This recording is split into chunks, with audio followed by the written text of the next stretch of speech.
Hey everyone, welcome back to Corporate Decoder, the place where we help you understand what companies are really up to. And today, Veritone is giving us a great peek behind the curtain. And let me tell you, it involves a credit agreement that just got a little bit more interesting. You won't want to miss this. So what's the big news with Veritone today? Well, they just signed a document that changes some of the rules of their existing loan deal. Remember that credit and guarantee agreement they have. This is the fourth time they've gone in to tweak it. So let's dive into what changed and why it matters.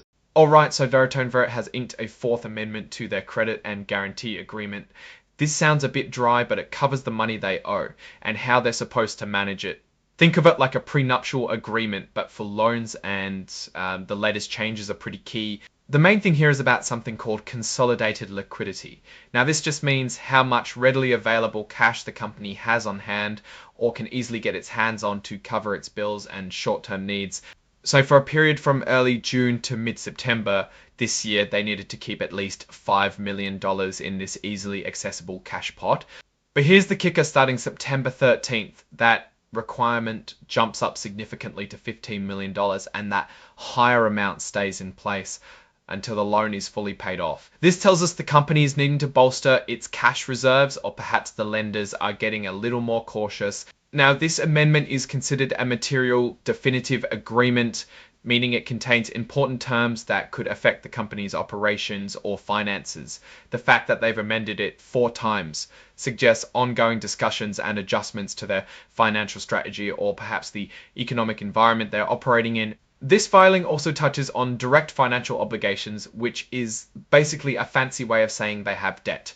This amendment doesn't create a new loan, but it absolutely modifies the terms of an existing one, meaning the pressure on their cash flow might be changing. And what's attached to this report to prove it? Well, you've got Exhibit 10.1, which is the actual Fourth Amendment document itself.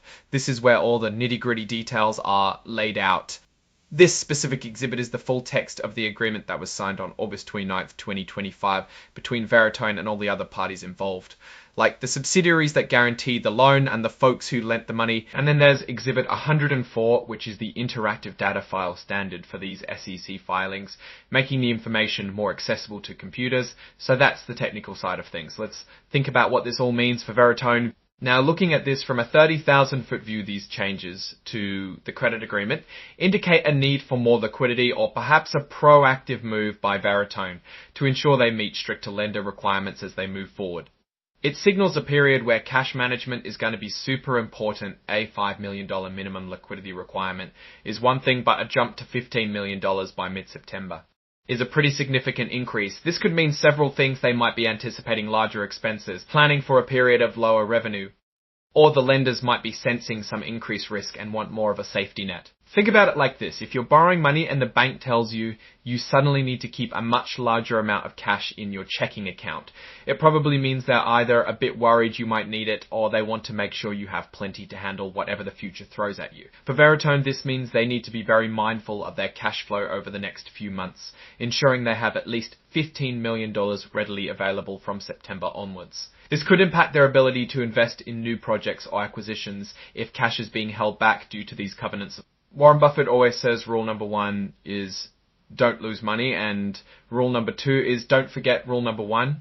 In this case, prudently managing liquidity is key to not breaking loan agreements and potentially facing more severe consequences. So what's the overall story here? Veritone is navigating its debt obligations with a significant adjustment to its cash reserve requirements.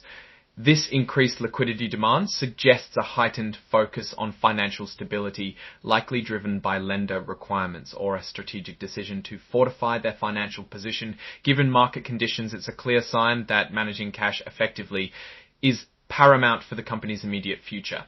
And its ongoing relationship with its lenders,